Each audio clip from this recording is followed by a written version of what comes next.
قرآن وہ کتاب ہے جو درس انقلاب ہے،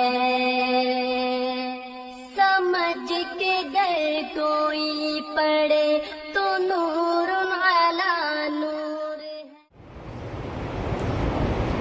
بسم اللہ الرحمن الرحیم العالمین والصلاة والسلام علی اشرف الانبیاء والمرسلین، اما بعد۔ گزشتہ نشست میں ہم نے غزوہ خیبر کو دیکھا تھا۔ ترتیب ہماری تھوڑی سی الٹ ہو گئی تھی، میں نے آپ کو بتایا تھا۔ خطوط جو ہیں وہ بعد میں لکھے گئے تھے، خیبر پہلے ہوئی۔ غزوہ خیبر کے بعد دعوتی خطوط لکھے گئے اور اس کے بعد عمرۃ القضاء ادا کیا گیا۔ اللہ کے رسول صلی اللہ علیہ وآلہ وسلم نے عمرے کی قضائی دی اگلے سال، اور آپ کا معاہدہ بھی ہوا تھا کہ آپ اگلے سال آئیں، 3 دن تک آپ قیام فرمائیں اور 3 دن آپ کو اجازت ہے مکہ میں رہنے کی، اس کے بعد آپ واپس چلے جائیں۔ عمرۃ القضاء میں جو ایک اہم واقعہ رونما ہوا وہ حضور کا آخری نکاح جو کہ ہوا سیدہ میمونہ رضی اللہ عنہا کے ساتھ۔ یہ حضور کی آخری شادی ہے، یعنی 11ویں شادی ہے۔ سیدہ میمونہ 7واں سال ہے ہجرت کا۔ یہ سیدہ میمونہ مکہ میں رہتی تھیں۔ حضرت عباس رضی اللہ تعالیٰ عنہ کی یہ سالی لگتی تھی۔ حضرت عباس کی بیوی ہیں ام الفضل، وہ سیدہ میمونہ کی بہن ہیں۔ حضور جب مکہ آ رہے تھے تو آپ نے حضرت جعفر رضی اللہ تعالیٰ عنہ کو مکہ پہلے بھیج دیا اور کہا کہ آپ عباس کے پاس جائیں یا سیدہ میمونہ کے پاس جائیں نکاح کا پیغام لے کر۔ سیدہ میمونہ نے اپنے آپ کو، اپنے اس نکاح کو حضرت عباس کے حوالے کر دیا۔ حضرت عباس مسلمان تھے لیکن مکہ میں رہتے تھے۔ پھر حضرت عباس نے اللہ کے رسول صلی اللہ علیہ وآلہ وسلم کے ساتھ ان کا نکاح کر دیا، یعنی اپنی سالی کا نکاح کر دیا۔ یہی سیدہ میمونہ ہیں کہ جن کے گھر میں حضرت عبداللہ بن عباس، حضرت عباس کے بیٹے، اللہ کے رسول کے شاگرد، اکثر رات رہنے کے لیے چلے جایا کرتے تھے کیونکہ یہ ان کی خالہ ہیں، اور جا کر وہ حضور کے رات کے معمولات کو دیکھا کرتے تھے۔ یہ ان کے لیے ایک موقع تھا، اپورچونٹی تھی کہ وہ حضور کے گھر میں جا سکتے تھے اور رات کے معمولات کو دیکھ سکتے تھے، تو سیدہ میمونہ کے گھر میں وہ جایا کرتے تھے۔ اللہ کے رسول صلی اللہ علیہ وآلہ وسلم کا نکاح ہو گیا۔ 500 درہم اللہ کے رسول نے ان کو حق مہر دیا۔ یہ حضور نے جانے سے پہلے پیغام بھیج دیا تھا، اور احرام کی حالت ختم ہونے کے بعد آپ نے نکاح کر لیا۔ احرام سے پہلے پیغام بھیجا، عمرہ کے بعد آپ نے نکاح کر لیا۔ تیسرا دن جب ہو گیا تو کفار نے پیغام بھیجا حضور کو کہ آپ کا 3 دن مکمل ہو گئے ہیں، اب آپ یہاں سے چلے جائیں۔ تو اللہ کے رسول صلی اللہ علیہ وآلہ وسلم نے ان کو ایک پیغام بھیجا کہ لو ترکتمونی فاعرست بین اظہرکم، اگر تم مجھے اجازت دو تو میں اپنی رخصتی جو ہے میمونہ کے ساتھ وہ مکہ میں کر لوں۔ فصنعت لکم طعاما، پھر میں اگلے دن تمہیں ولیمے کی دعوت دیتا ہوں، تم آنا، میری طرف سے تمہیں ولیمے کی دعوت ہوگی، مجھے رخصتی کرنے دو۔ انہوں نے آگے سے کہا لا حاجت لنا فی طعامک، ہمیں آپ کے کھانے کی کوئی ضرورت نہیں ہے، آپ یہاں سے جائیں، 3 دن آپ کے مکمل ہو گئے، اب آپ یہاں سے چلے جائیں۔ فخرج عنا، حضور حضرت میمونہ کو لے کر وہاں سے نکلے۔ مکہ سے باہر ایک مقام ہے صرف، سین را فا، صرف، اس مقام پر اللہ کے رسول صلی اللہ علیہ وآلہ وسلم کی رخصتی ہوئی، اور اگلے دن آپ نے اسی مقام پر صحابہ کرام کو ولیمے کی دعوت جو میسر تھا، ہو سکتا تھا، وہ آپ نے کھلائی۔ صحابہ فرماتے ہیں کہ اسی مقام پر، جس مقام پر حضور حضرت میمونہ سے ملے تھے صرف کے مقام پر، سین را فا، اسی مقام پر سیدہ میمونہ کا انتقال ہوا اور وہیں پر دفن ہوئی، صرف کے مقام پر. اور وہ ان کی خود کی چاہت تھی، مکہ میں وہ بیمار ہوئی، انہوں نے کہا مجھے صرف لے جاؤ، وہیں پر مجھے دفن کرنا جس جگہ پر میں پہلی مرتبہ اللہ کے رسول صلی اللہ علیہ وآلہ وسلم سے ملی تھی. ان کے بارے میں زیادہ تفصیلات نہیں موجود. تو سیدہ میمونہ جو ہیں یہ حضور کی سب سے آخری بیوی ہیں، حضرت عباس کی سالی ہیں، عبداللہ بن عباس کی خالہ ہے. حضور وہاں سے واپس آ گئے. حضور نے مکہ میں جا کر ایک اور اہم کام کیا تھا. آپ نے حضرت خالد بن ولید کے بھائی ولید بن ولید، اسے کہا خالد بن ولید کدھر ہے، مجھے اس سے ملنا ہے. انہوں نے ڈھونڈا تو خالد بن ولید مکہ میں نہ ملے. اصل میں ہوا یہ کہ جب حضور مکہ پہنچے 3 دن آپ نے مکہ میں پڑاؤ ڈالنا تھا. مکہ والے اس غم میں کہ ہم نہیں دیکھ سکتے مدینہ والے خانہ کعبہ کا طواف کریں، ہمارے دشمن ہم سے دیکھا نہیں جائے گا، وہ مکہ چھوڑ کر باہر چلے گئے. 3 دن وہ مکہ آئے نہیں. خالد بن ولید بھی باہر نکل گئے، وہ بھی مکہ نہیں تھے. جب وہ نہ مل سکے تو حضور نے ایک خط لکھا خالد بن ولید کے نام. آپ نے کہا یہ خالد کو دے دینا. جب حضور چلے گئے وہ خط خالد بن ولید کو ملا اور اس پر لکھا ہوا تھا کہ اے خالد، مجھے تعجب ہے اس بات پر کہ تیرے جیسا سمجھدار آدمی ابھی تک اسلام نہیں قبول کر رہا، ابھی تک وہ اسلام کی طرف نہیں آیا. یہ بات حضرت خالد بن ولید کو بہت متاثر کرتی ہے. اور اس سے پہلے خالد بن ولید کو یہ بھی باور ہو چکا ہے کہ اب تو ہم ہار گئے ہیں، صلح حدیبیہ بھی ہماری ہار ہی تھی، اور اس طرح مسلمانوں کا آ کر ببانگِ دوحل عمرہ کرنا یہ بھی ہماری شکست ہے. اب ہم دوبارہ سے کھڑے نہیں ہو سکتے، اب مستقبل میں ہماری ہار ہی ہے. تو حضرت خالد بن ولید رضی اللہ تعالیٰ عنہ نے یہ طے کیا کہ میں اسلام قبول کر لوں. انہوں نے تلاش کیا کہ کوئی اور بندہ بھی مل جائے. تو حضرت عثمان بن طلحہ یہ ان کو مل گئے. ان 2 صحابہ نے مل کر مدینہ کی طرف سفر کیا. راستے میں ان کو تیسری شخصیت ملتی ہے، وہ ہے حضرت عمر بن عاص رضی اللہ تعالیٰ عنہ. بہت بڑی شخصیت ہیں، فاتح مصر ہیں، مصر کو فتح کیا انہوں نے، اسلام کی بہت خدمت کی. حضرت امیر معاویہ رضی اللہ تعالیٰ عنہ کے ساتھ 20 سال گزارے اور بہت زیادہ سمجھدار آدمی تھے. علماء نے لکھا، علماء عرب نے، کہ عرب کی 4 ذہین ترین شخصیات میں سے ایک عمر بن عاص بھی تھے، بہت سمجھدار تھے. یہ صلح حدیبیہ کے بعد انہوں نے کہا اب مکہ میں رہنے کا کوئی فائدہ نہیں، مکہ والے تو شکست تسلیم کر چکے ہیں، ان کو ان کی ریاست کو تسلیم کر لیا، اسی لیے تو معاہدہ ہوا ہمارا. انہوں نے کیا کیا، مکہ چھوڑ دیا.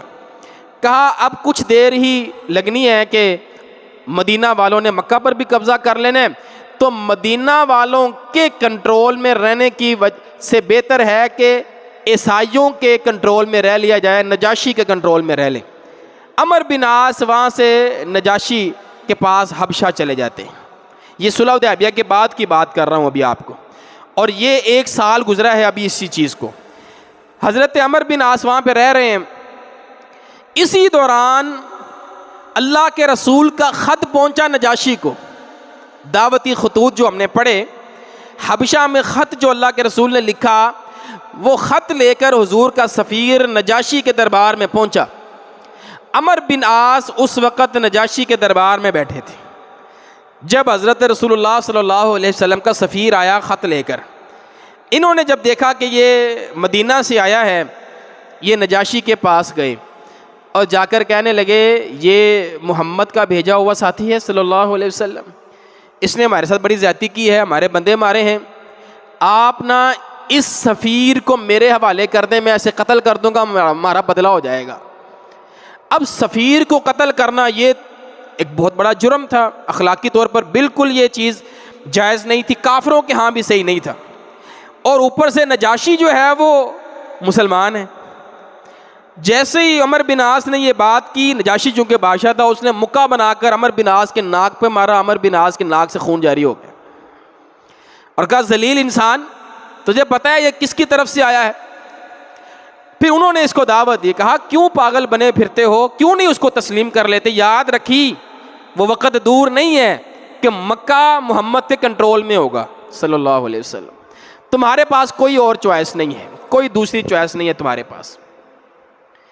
عمر بن عاص کے ذہن میں نا وہ جو نجاشی کا مکہ اور اس کی دعوت وہ ذہن میں بیٹھ گئی۔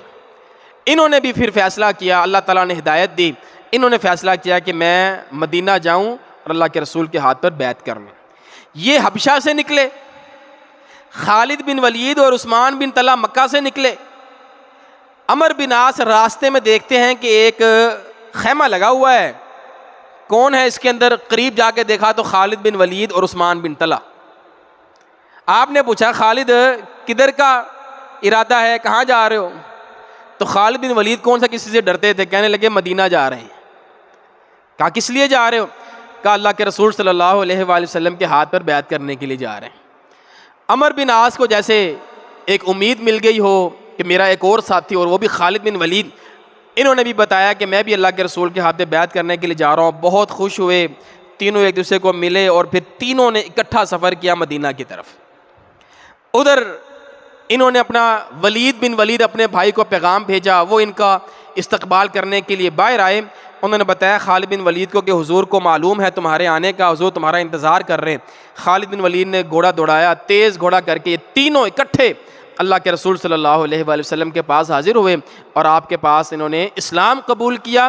اور حضور نے وہاں پر بھی یہی کہا دونوں کو کہ میرے لیے تعجب کی بات ہے کہ ابھی تک تم جیسے سمجھدار لوگ اسلام قبول نہیں کر رہے۔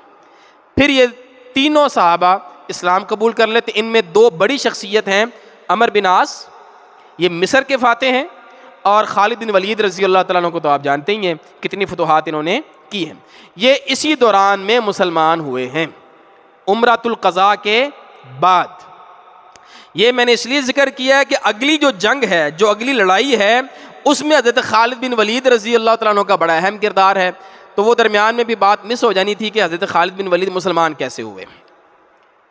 اب اگلا جو کام ہوتا ہے وہ یہ ہے کہ حضور نے نا جب خطوط لکھے تو آپ کے ایک صحابی تھے الحارث بن عمیر الازدی، ان کو آپ نے شام کی طرف بھیجا۔ شام میں کنٹرول ہے رومنز کا، رومن امپائر کا۔ وہاں کا جو گورنر تھا، وزیر تھا، جو بھی تھا سردار، اس نے حضرت حارث بن عمیر کو قتل کر دیا۔ یہ واحد سفیر ہیں اللہ کے رسول کے جو قتل ہوئے ہیں، باقی کسی نے قتل نہیں کیا، یہاں تک کہ کسریٰ نے بھی قتل نہیں کیا، اس نے پکڑ کر قتل ہی کر دیا۔ اب یہ جو قتل ہے اوپر سے سفیر کا، یہ بہت بڑا جرم تھا اس وقت۔ تو اللہ کے رسول صلی اللہ علیہ وآلہ وسلم نے مناسب سمجھا کہ اب ان سے بدلہ لیا جائے، ایسے نہیں، وگرنہ یہ تو مزید آگے بڑھنے کی کوشش کریں گے، ہمارا سفیر انہوں نے قتل کر دیا۔ اب وہ علاقہ ہے رومنز کا۔ میں نے آپ کو بتایا تھا اس وقت کتنی سپر پاورز تھیں؟ دو۔ حضور کے زمانے میں دو بڑی سپر پاور، ایک پرشین امپائر، فارسی سلطنت فارسہ، اور دوسری ہے رومنز امپائر، یہ یورپ میں ہے، وہ ایشیا میں ہے۔ اللہ کے رسول صلی اللہ علیہ وآلہ وسلم نے زیادہ فضیلت بیان کی رومنز کے ساتھ لڑنے کی۔ جو رومنز کے ساتھ لڑتے ہیں ان کی فضیلت زیادہ ہے بنسبت ان کے جو پرشین کے ساتھ لڑتے ہیں۔ اللہ کے رسول نے یہ پہلا حملہ کیا ہے عرب سے باہر اور سپر پاور پر، اور ان دونوں سپر پاوروں میں سے زیادہ طاقتور ہے رومنز۔ اللہ کے رسول نے رومنز پر حملہ کیا۔ یہ حضور کی زندگی کی بڑی اہم لڑائی ہے، اہم جنگ ہے۔ اس کو جنگ ہم نے اس لیے لکھا ہوا ہے کہ حضور اس میں شریک نہیں تھے، حضور ساتھ میں نہیں گئے تھے، صحابہ بھیجے تھے اللہ کے رسول نے۔ لیکن اس کو غزوہ بھی کہا جاتا ہے، غزوہ موتا بھی کہا جاتا ہے، اس لیے کہ آگے ہم دیکھیں گے جس وقت جنگ ہو رہی تھی اللہ کے رسول مدینہ میں اپنے منبر پر ساری جنگ کے حالات بیان کر رہے تھے، ایسے کہ جیسے حضور دیکھ رہے ہیں۔ تو علماء نے کہا یہ ایسے ہی ہے جیسے حضور جنگ میں شامل تھے، اس لیے علماء نے اس کو غزوہ بھی کہا، غزوہ موتا بھی کہا اور جنگ موتا بھی اس کو کہا جاتا ہے۔ 8 ہجری کے آغاز میں یہ لڑائی ہوتی ہے اور یہ ہوئی ہے رومنز کے خلاف۔ یہ آپ کے سامنے تصویر ہے، یہ رومنز کا فوجی ہے، یہ اس طرح کے ان کے لباس ہوا کرتے تھے۔ ہم نے ان کے حوالے سے گفتگو تفصیل کے ساتھ شروع میں کر لی تھی، رومنز کا ان کی طاقت، ان کی پاور کیسی ہوتی تھی۔ نبی مکرم صلی اللہ علیہ وآلہ وسلم نے، اچھا پہلے نقشہ دیکھ لیں آپ، یہ مدینہ ہے، مدینہ سے یہ خیبر ہے، غزوہ خیبر ہم نے پڑھ لیا۔ خیبر سے آگے تبوک آتا ہے، یہ 2 سال کے بعد یا اگلے سال تبوک کی لڑائی بھی ہم دیکھیں گے، غزوہ تبوک بھی ہوگی۔ اس کے بعد یہ علاقہ ہے معان کا، معان سے آگے یہ بحیرہ مردار ہے، ڈیڈ سی، اردن کا علاقہ ہے۔ ڈیڈ سی کے بالکل پاس اس جگہ پر موتا کا مقام ہے، جس جگہ پر لڑائی ہوئی۔ اب یہ والا علاقہ جو ہے یہ فلسطین کا علاقہ، یہ اس وقت رومنز کے پاس تھا۔ حضور اگلے سال گئے ہیں تبوک میں، اللہ کے رسول خود شامل ہوئے، وہ بھی رومنز کے ساتھ لڑائی تھی، لیکن اس لڑائی میں اللہ کے رسول نہیں تھے، اس مقام پر صحابہ کرام گئے ہیں۔ حضور نے 3000 کا لشکر تیار کیا، اس وقت کا یہ سب سے بڑا لشکر ہے، کیونکہ ابھی تک خیبر میں کتنے تھے؟ 1400، صلح حدیبیہ میں 1400۔ 3000 کا لشکر ابھی تک کہیں نہیں بھیجا اللہ کے رسول۔ اپنی طرف سے حضور نے پہلے سے بڑا لشکر بھیجا 3000 صحابہ کرام کا، کیونکہ لڑائی کن کے ساتھ ہے؟ رومنز کے ساتھ ہے۔ حضور نے جب امیر مقرر کیے تو یہ واحد جنگ ہے جس جنگ میں حضور نے ایسے امیر مقرر کیے۔ آپ نے فرمایا تمہارا امیر ہے زید بن حارثہ۔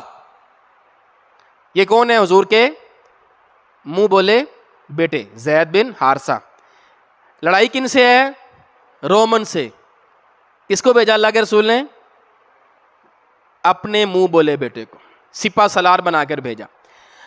کہا ان اصیبہ زید، اگر زید شہید ہو جائے تو پھر ہوگا جعفر بن ابی طالب، علی رضی اللہ تعالیٰ عنہ کے بھائی ہیں، پھر امیر جعفر بن ابو طالب ہوں گے۔ ان اصیبہ جعفر، اگر جعفر شہید ہو گئے تو فعبداللہ بن رواحہ، پھر امیر ہوں گے عبداللہ بن رواحہ۔ اگر یہ بھی شہید ہو گئے فرمایا پھر مسلمان مل کر کسی کو اپنا امیر مقرر کر لیں گے۔ جب حضور یہ فیصلہ کر رہے تھے کہ یہودی وہاں بیٹھا ہوا تھا، اس نے کہا حضور نے جتنوں کے نام لیے نا یہ سارے شہید ہوں گے۔ لوگوں نے کہا وہ کیسے؟ کہا ہم نے تو رات میں پڑھا ہے ہمارے جو انبیاء اور جو بادشاہ ہوتے تھے جب وہ بھیجتے تھے نا لشکر، تو جس لشکر میں وہ اس طرح نام لیتے تھے کہ اگر یہ شہید ہو گیا تو یہ شہید ہو گیا تو یہ شہید ہو گیا تو یہ، جتنے کے وہ نام لیا کرتے تھے نا وہ سارے شہید ہوتے تھے، اور اگر یہ نبی ہے نا تو یہ تینوں شہید ہوں گے۔ یہ سمجھ لیں پہلے بشارت تھی۔ اب آپ ذرا غور کریں، شہادت کی بشارت بھی ہے، رومنز کے ساتھ لڑائی ہے، 3 میں سے 2 افراد اللہ کے رسول کے گھر کے، زید بن حارثہ اور جعفر بن ابی طالب، چچا زاد بھائی، فرسٹ کزن اللہ کے رسول کے، ان کو اللہ کے رسول صلی اللہ علیہ وسلم نے بھیجا آگے۔ جب یہ لشکر پہنچا نا معان کے مقام پر، یہاں پر موتا سے تھوڑا سا پیچھے معان کے مقام پر، یہاں جا کر ان کو پتا لگا کہ اللہ کی طرف سے کیسر جو ہے، جو رومنز کا بادشاہ ہے، وہ بھی فلسطین آیا ہوا ہے، لیکن وہ رہتا وہاں تھا استنبول میں، قسطنطنیہ میں اس کا محل تھا، لیکن اس نے ایک منت مانگی تھی، ان کو جیت ہو گئی، پرشیا سے وہ جنگ جیتے تھے تو وہ منت پوری کرنے کے لیے وہ بھی آیا ہوا تھا فلسطین، اور اس کے ساتھ تھے 100,000 من الروم، روم کے 1,00,000 فوجی، آرمی، عام بندے نہیں، آرمی۔ بعض علماء نے کہا کہ یہ اس کے ذاتی باڈی گارڈ ہوا کرتے تھے، جب کیسر چلتا تھا تو اس کے ساتھ 1,00,000 باڈی گارڈ ہوتا، یہ کوئی لڑائی کے لیے تھوڑی آئے ہیں، یہ اس کی حفاظت کے لیے 1,00,000 رومی فوج اس کے ساتھ ہے۔ اور جنہوں نے قتل کیا تھا وہ تھے لخم، جزام، القین، بلی، یہ قبیلے تھے وہاں کے مقامی، 100,000 منہم، 1,00,000 کا لشکر انہوں نے تیار کر رکھا تھا۔ 1,00,000 ان کی فوج تھی، 1,00,000 ان کی فوج تھی، کتنے ہو گئے؟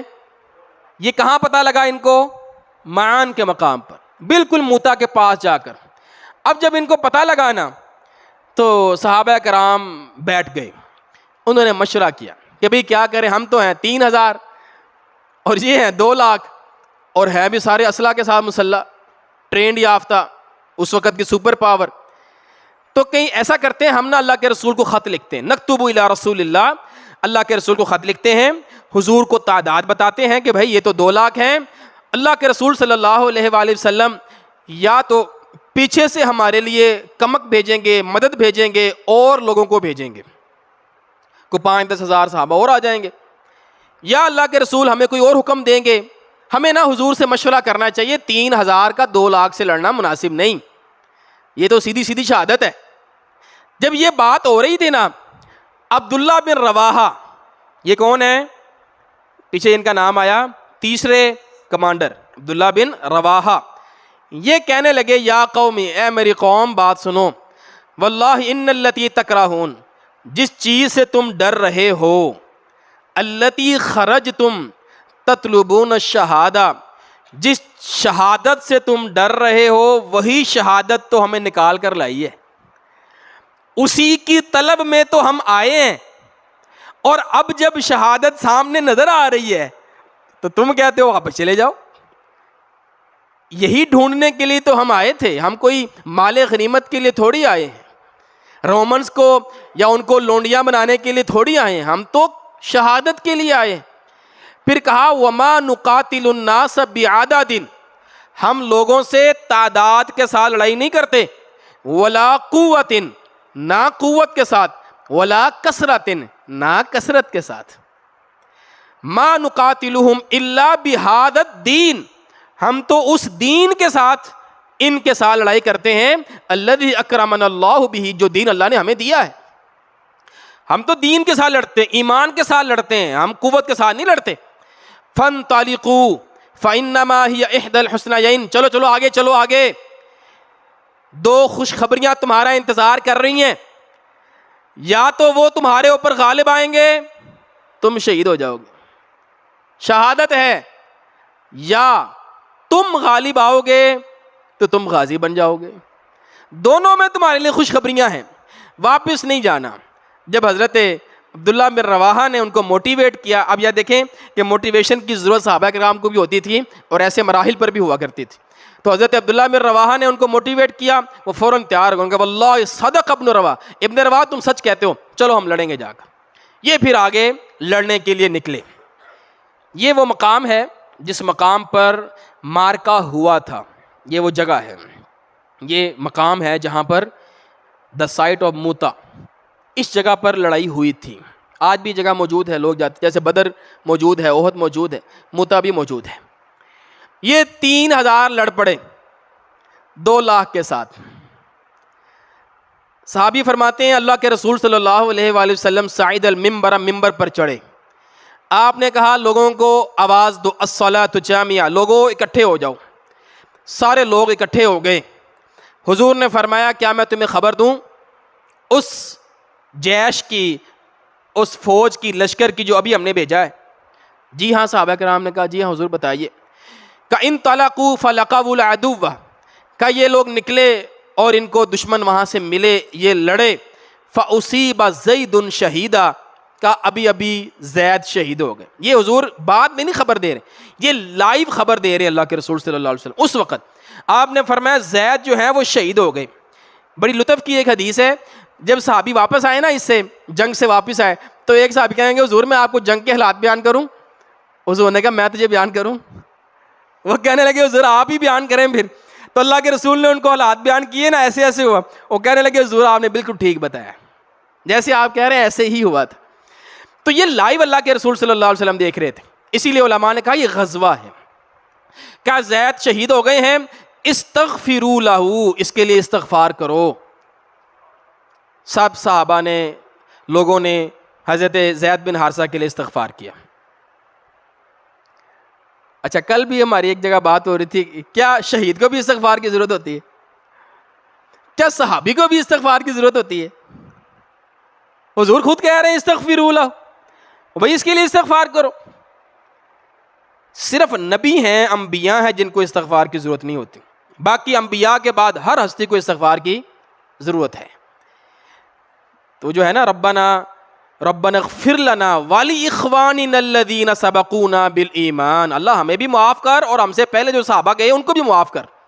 تو ہم صحابہ کرام کے لیے مغفرت کی دعا مانگتے ہیں، کیونکہ جو ان سے لغزشیں ہوئیں اللہ رب العالمین ان کی لغزشیں معاف فرما دے اور ان کے درجات کو اللہ تعالیٰ بلند فرمائے. حضور نے کہا استغفار کرو، انہوں نے استغفار کیا. ثم اخذ اللواء جعفر بن ابی طالب، حضور نے فرمایا پھر جعفر بن ابی طالب نے جھنڈے کو پکڑ لیا، اور جعفر پھر ایسے لڑے کہ ایک ہاتھ کٹا، دوسرے ہاتھ میں پکڑ لیا، دوسرا ہاتھ کٹا، پھر اپنی گردن سے اس کو سہارا دیا، لڑتے رہے یہاں تک کہ حضور نے فرمایا حتی قتل شہیدا، جعفر بھی شہید ہو گئے. استغفروا لہ، اس کے لیے بھی استغفار کرو. ثم اخذ اللواء عبداللہ بن رواحہ، پھر عبداللہ بن رواحہ نے پکڑ لیا ہے حتی قتل شہیدا، یہاں تک کہ عبداللہ بن رواحہ بھی شہید ہو گئے ہیں، ان کے لیے بھی استغفار کرو. ثم اخذ اللواء خالد بن الولید، حضور نے فرمایا اب جو ہے نا خالد بن ولید نے جھنڈا پکڑ لیا. اچھا ایک بڑی عجیب بات، بڑی پیاری بات حضور نے، وَلَمْ يَكُمْ مِنَ الْأُمَرَاءِ هُوَ أَمَّرَ نَفْسَ، کہا کسی نے خالد کو نہیں بنایا امیر، خالد خود امیر بن گئے، خالد خود امیر بن گئے. ذہین آدمی ہوتا ہے نا، جو شارپ ہوتا ہے، جو جس کو طریقے ہوتے ہیں، وہ پھر انتظار نہیں کرتا کہ مجھے کوئی موقع ملے، وہ موقع خود تلاش کر لیتا ہے، اس کو موقع خود مل جاتا ہے. یہ حضرت خالد بن ولید نے دیکھا اب کوئی امیر نہیں ہے، حضور نے فرمایا تھا بعد میں جو بھی بن جائے، انہوں نے موقع کو غنیمت سمجھا، فوراً جا کر امیر بن گئے، انہوں نے جھنڈے کو پکڑ لیا. تو یہ جو بڑے لوگ ہوتے ہیں ان کی سوچ ایسی ہوتی ہے. یہ جو ہمارے سعود ہے نا، عبد العزیز آل سعود جن کو ہم کہتے ہیں، سعودیہ والے عبد العزیز جو ان کے والد تھے، شاہ فیصل کے جو والد تھے، ان کی سوانح حیات کتاب ہے، بڑی اہم کتاب ہے. ایک دفعہ نا یہ بچوں کے ساتھ کھیل رہے تھے، شاہ فیصل کے والد بچے تھے، چھوٹے تھے، بچوں کے ساتھ کھیل رہے تھے. ان کے والد قبیلے کے سردار تھے، ان سے ایک بندہ ملنے کے لیے آیا. اب وہ دونوں کھڑے ہو کر نا اپنے ان بچوں کو دیکھ رہے تھے کھیلتے ہوئے. تو وہ جو بندہ تھا نا جو ملنے کے لیے آیا تھا، اس نے کہا ان کے والد سے، کہا تیرا بیٹا عبد العزیز یہ بڑا آدمی بنے گا، یہ لیڈر بنے گا. اسی نے بعد میں سعودی عرب کو فتح کیا تھا، بعد میں پورے سعودیہ کو اسی نے فتح کیا. یہ بڑا ہو کے لیڈر بنے گا. اس نے کہا تجھے کیسے پتہ لگا؟ اس نے کہا جب میں آیا نا تو میں نے ایک سین دیکھا، سارے بچے کھیل رہے تھے، تیرا بیٹا گھر سے آیا، اس نے کہا کون ہے جو میرے ساتھ کھیلے گا؟ اس نے کہا کون ہے جو میرے ساتھ کھیلے گا؟ کہتا ہے ان کھیلتے ہوئے بچوں میں سے بچے نکال کر اس نے اپنی ٹیم بنائی اور کھیلنا شروع کر دیا. عمومی طور پہ بچے کیا کرتے ہیں، آتے ہیں کہتے ہیں مینو بھی کھلاؤ، یار مجھے بھی کھلاؤ، مجھے بھی ایک طرف کر لو، میں کس کی طرف ہوں، مجھے کون کھلائے گا؟ کہتا ہے تیرے بیٹے نے یہ نہیں کہا، اس نے کہا میرے ساتھ کون کھیلے. جو لیڈر ہوتے ہیں نا وہ کسی کے ماتحت نہیں ہوتے، دوسروں کو اپنے ماتحت کرتے. تیرے بیٹے کے اندر یہ وصف موجود ہے، یہ لیڈرشپ ہوتی ہے. لیڈرشپ علماء کہتے ہیں یہ خدا داد صلاحیت ہوتی ہے، یہ پیدا نہیں کی جاتی. اللہ بچپن سے کسی کو لیڈر بنا کے بھیجتا ہے، وہ چاہے کافر ہو چاہے مسلمان ہو کوئی بھی ہو. تو یہ لیڈرشپ کی صلاحیتیں ہوتی ہیں کہ انسان ماتحت نہیں ہوتا بلکہ وہ دوسروں کو کنٹرول کرنے والا ہوتا ہے. خالد بن ولید نے فوراً سے وہ جھنڈا پکڑ لیا. اچھا خالد بن ولید نے نا پوری جنگ کا پیترے بدل دیا. جنگ کیسے ہوتی ہے؟ 5 حصے بنتے ہیں فوج کے، ایک آگے ہوتا ہے، ایک پیچھے ہوتا ہے، ایک دائیں ہوتا ہے، ایک بائیں ہوتا ہے، ایک درمیان میں ہوتا ہے. جب لوگ لڑتے ہیں، صحابہ کرام جب لڑا کرتے تھے، اس کو میمنہ کہتے ہیں، اس کو میسرہ کہتے ہیں. حضرت خالد بن ولید نے کہا میمنہ والے دائیں والے بائیں چلے جائیں، بائیں والے دائیں چلے جائیں، آگے والے پیچھے چلے جائیں، پیچھے والے آگے آ جائیں. ساری ترتیب ہی الٹ کر دی. جب انہوں نے ترتیب الٹ کر دی نا، اب کافروں کو نئے چہرے نظر آئے. کیا نظر آئے؟ جو آگے تھے وہ پیچھے چلے گئے، پیچھے والے آگے چلے گئے. ان کو نئے چہرے نظر آئے اور آگے والے لڑ کر تھک گئے تھے، پیچھے والے ذرا ایکٹیو تھے، وہ آگے لڑنے کے لیے. جب انہوں نے یہ کنڈیشن بدلی نا تو جنگ کی جو کیفیت تھی وہ ذرا بدل گئی. حضرت خالد بن ولید نے بڑی سمجھداری کے ساتھ جنگ کو روکنے کی کوشش کی, لڑائی کو بڑھایا نہیں, روکنے کی کوشش کی, ان کو دھکیل کر تھوڑا پیچھے کر دیا, ان کو تھوڑا پیچھے کر دیا اور لڑائی روک دی, جس کو ہم کہتے ہیں نا لڑائی ختم کر دی, ٹائے کر دیا, نہ وہ جیتے نہ ہم جیتے. صرف 12 صحابہ شہید ہوئے ہیں. کتنے آپ تصور کر سکتے ہیں؟ کتنی رومی فوج تھی؟ ویسے مجھے ابھی تک سمجھ نہیں آئی یہ کیسے ممکن ہے. سیرت نگاروں نے یہی لکھا, آگے نام لکھے ہوئے, باقاعدہ قبرستان ہے وہاں پر. موتا میں جو صحابہ دفن ہیں ان کی قبریں وہاں موجود ہیں, وہاں ایک بڑی تختی لگی ہوئی ہے. کتنے شہید ہیں؟ 12. ان میں 3 تو یہی ہیں, 9 اور ہیں. 2 لاکھ رومی مل کر 12 سے زیادہ صحابہ شہید نہیں کر سکے. خالد بن ولید نے کیا کیا؟ جنگ کو روک دیا, ان کو پیچھے دھکیل دیا. وہ سمجھے کہ جیسے نا نئے چہرے آ گئے ہیں, نئی کمک آ گئی ہے, نئے لوگ ان کے پاس آ گئے. پتہ نہیں کیا ہوا, ان کو سمجھ نہیں آئی. بہرحال بخاری کی روایت یہ کہتی ہے وہ جو تھے وہ پیچھے کی طرف چلے گئے اور صحابہ کرام ابھی موتا کے مقام پر موجود تھے. صحابہ نے موتا کا مقام نہیں چھوڑا, وہ موتا کا مقام چھوڑ کر چلے گئے تھے. صحابہ نے دفن کیے اپنے صحابہ. بعض طور پر نا عمومی طور پر بیان یہ بھی کیا جاتا ہے کہ خالد بن ولید اپنوں کو لے کر پیچھے کی طرف دوڑے, بھاگے پیچھے کی طرف. میں نے جو ابھی اس کو پڑھا اس میں انہوں نے لکھا پیچھے کی طرف نہیں بھاگے, ان کو پیچھے دھکیلا, لڑائی رک گئی, وہ پیچھے کی طرف واپس چلے گئے. حضرت خالد بن ولید اور دیگر صحابہ نے صحابہ کرام کو دفن کیا ہے. تینوں صحابہ کو, زید بن حارثہ, جعفر, عبداللہ بن رواحہ کو ایک قبر میں دفن کیا گیا. یہ بھی روایت ملتی ہے. حضور نے فرمایا کہ جب اب جھنڈا پکڑ لیا خالد بن ولید نے, ثم رفع رسول اللہ صلی اللہ علیہ وسلم ضبعیہ, کہتے ہیں اللہ کے رسول نے نا پھر اپنے ہاتھوں کو ایسے بلند کیا. پہلے نہیں یہ کام کیا, پہلے کیا کہا تھا؟ استغفار کرو.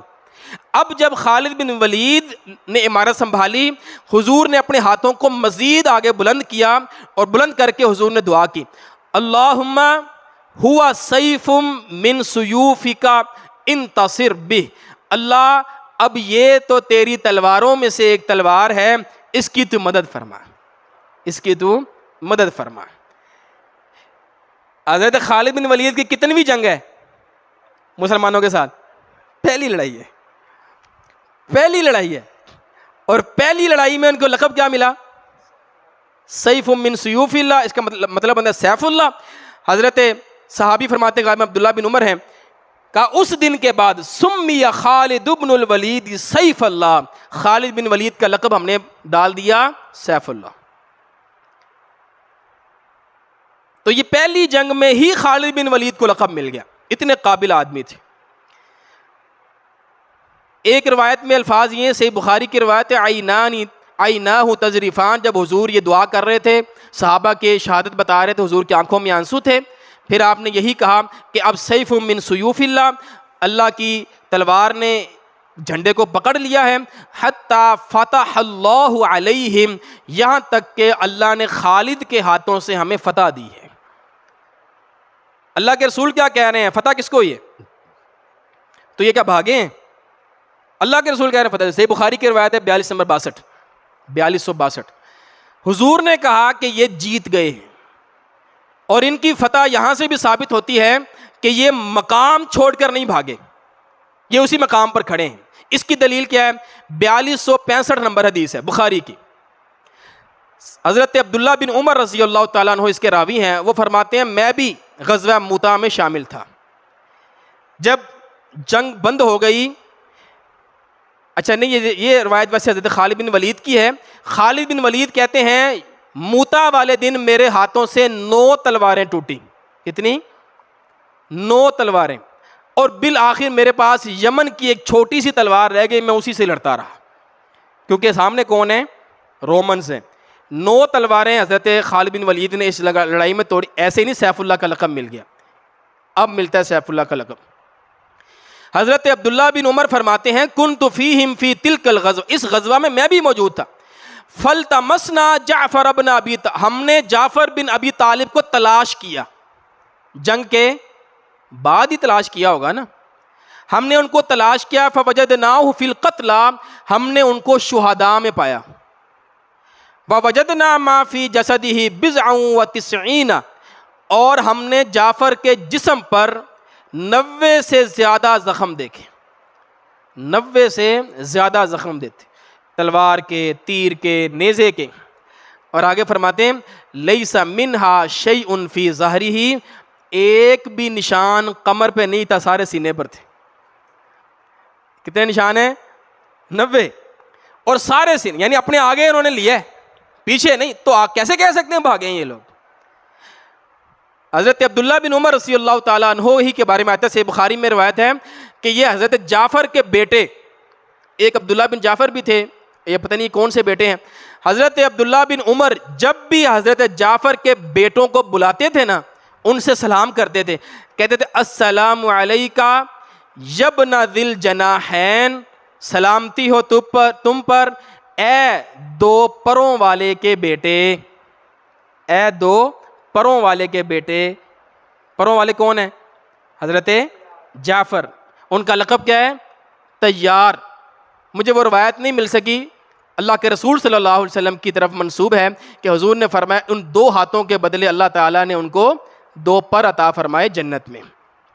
یہ لقب ان کو مل گیا ذی الجناحین کا. یہ وہ مقام ہے جہاں پر قبریں ہیں صحابہ کرام کی. یہ وہ لسٹ ہے جہاں پر صحابہ کرام کے نام لکھے ہوئے ہیں جو جنگ موتا کے شہداء ہیں. ٹھیک ہے، یہ شہدائے مارکہ موتا، یہ وہیں پر لسٹ لگی ہوئی ہے. یہاں تک یہ جنگ موتا ہے، رومنز کے ساتھ پہلے لڑائی ہے. حضرت خالد بن ولید واپس آ گئے لشکر لے کر، اللہ کے رسول صلی اللہ علیہ وآلہ وسلم ان کا استقبال کرنے کے لیے باہر گئے. آپ نے ان کی حوصلہ افزائی کی اور آپ ان کو لے کر مدینہ میں داخل ہوئے. پیچھے سے ایک اور کام ہو گیا. جب حضور نے رومن سے لڑنے کے لیے لشکر کو بھیجا تو مشرکین مکہ اور ان کے کچھ حلیف وہ یہ سمجھے کہ اب تو انہوں نے لڑائی چھیڑ لی ہے رومنز کے ساتھ، اب ان کی تباہی ہے، یہ تو سپر پاور ہے، ان کے ساتھ کیا لڑنا ہے انہوں نے. تو انہوں نے پیچھے سے وہ جو صلح حدیبیہ کا معاہدہ کیا تھا وہ توڑ دیا، یہ سمجھتے ہوئے کہ اب ان کی واپسی کوئی نہیں ہے اور اب ان کا پنگا رومنز کے ساتھ پڑ گیا ہے. ہوا کیا؟ صلح حدیبیہ میں ایک شرط لگی تھی کہ جو چاہے مشرکین کے ساتھ دوستی کر لے، جو چاہے مدینہ والوں کے ساتھ دوستی کر لے. تو 2 قبیلے تھے، ایک تھا بنو بکر، اس نے مشرکین مکہ کو انتخاب کیا، اور ایک تھے خزاعہ، انہوں نے مسلمانوں کا انتخاب کیا. اور یہ دونوں قبیلے آپس میں دشمن تھے. بنو بکر مکہ والوں کے ساتھ ہو گئے، خزاعہ مسلمانوں کے ساتھ ہو گئے. حضور نے جب لشکر بھیجا ہوا تھا جنگ موتا کے لیے، بنو بکر والے انہوں نے سوچا کہ اب انہوں نے تو ہم سے کیا لڑنا، وہ تو رومن کے ساتھ لڑائی شروع ہو گئی ان کی، ہم موقع تلاش کر کے خزاعہ، جو خزاعہ والے ہیں ان کو قتل کر دیتے ہیں. اور انہوں نے اپنے ساتھ مکہ کے کچھ سرداروں کو بھی ساتھ ملا لیا، مکہ کے کچھ لوگ بھی ان کے ساتھ مل گئے، یعنی معاہدہ توڑنے کے لیے سوچ لیا انہوں نے. یہاں تک کہ راتوں رات شب خون مارا انہوں نے اور خزاعہ والوں پر حملہ کر دیا، ان کو قتل کرنا شروع کر دیا. وہ بھی مکہ میں ہی رہتے تھے. اب وہ جو خزاعہ والے تھے وہ نیندوں میں تھے، ان کو سمجھ نہ آئی. انہوں نے سوچا چلو ہم ایسے کرتے ہیں کہ بیت اللہ میں پناہ لیتے ہیں. اصول یہ تھا کہ جو دشمن بیت اللہ میں پناہ لے لیتا ہے اس کو قتل نہیں کیا جاتا. یہ راتوں رات بھاگے، انہوں نے جا کر نا بیت اللہ میں پناہ لے لی.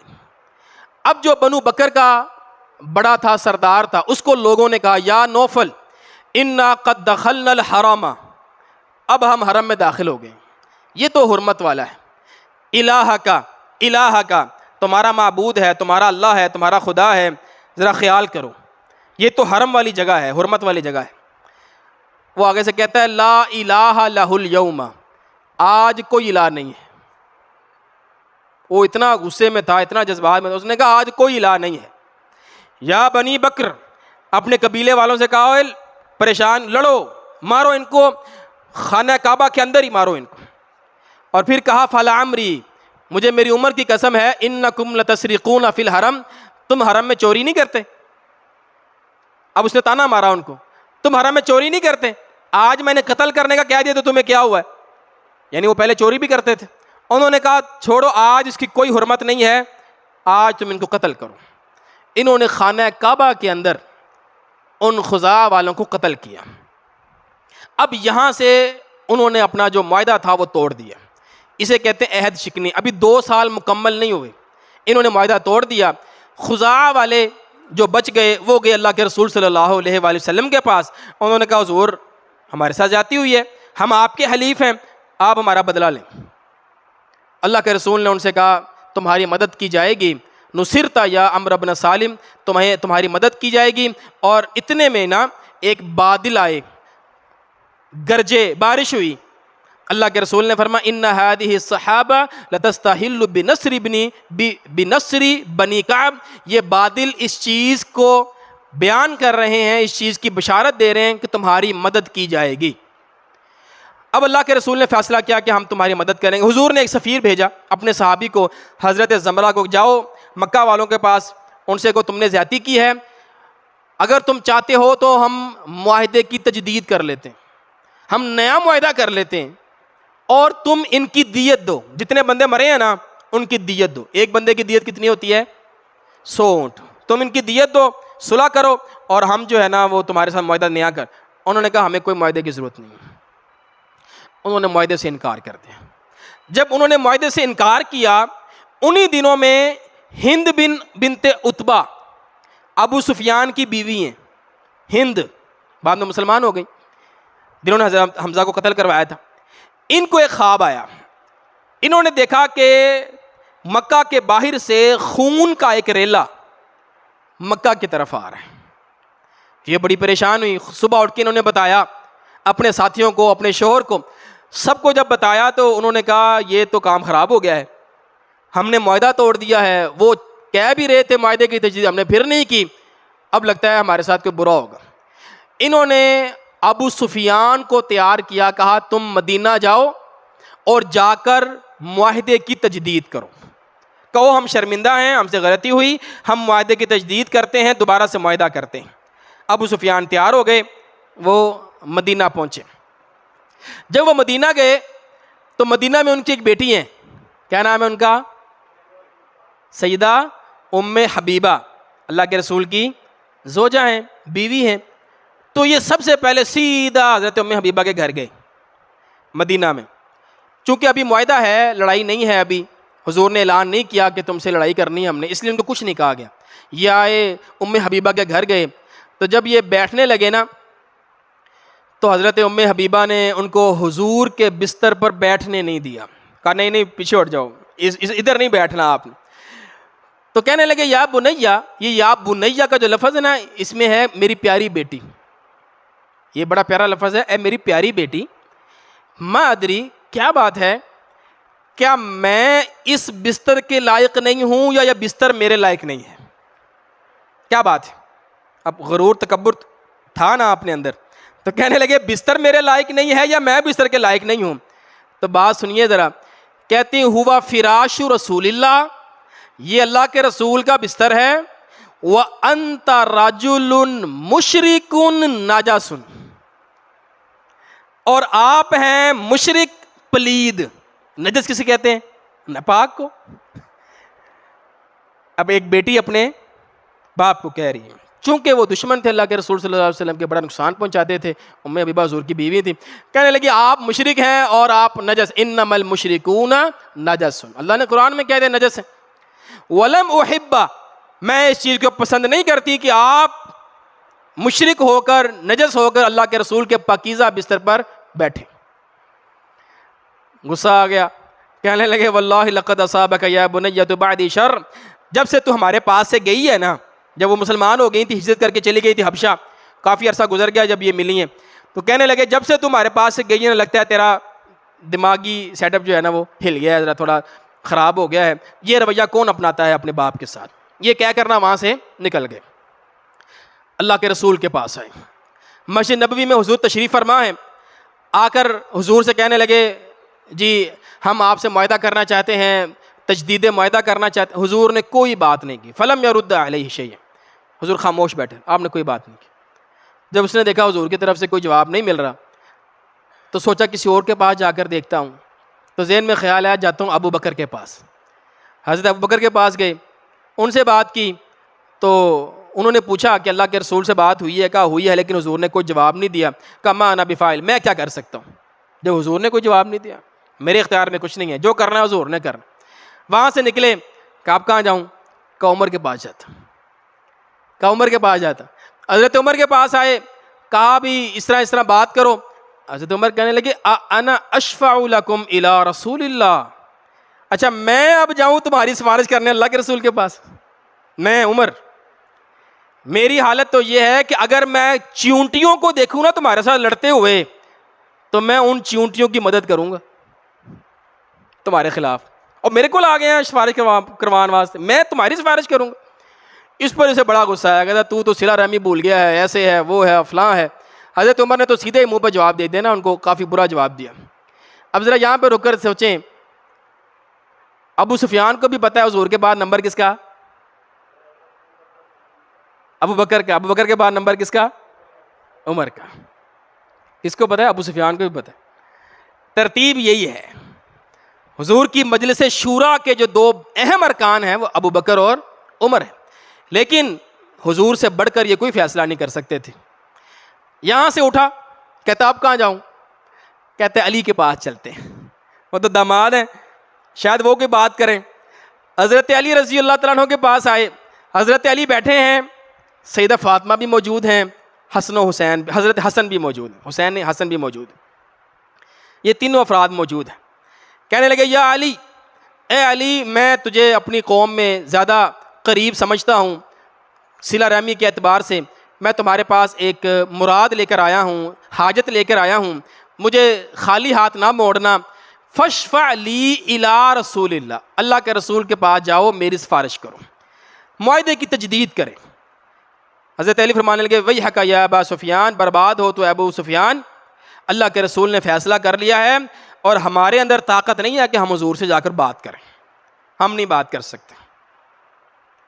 فالتفت الی فاطمہ، کہتے ہیں ادھر بات نہیں بنی، چلو حضرت فاطمہ سے بات کر لیتے۔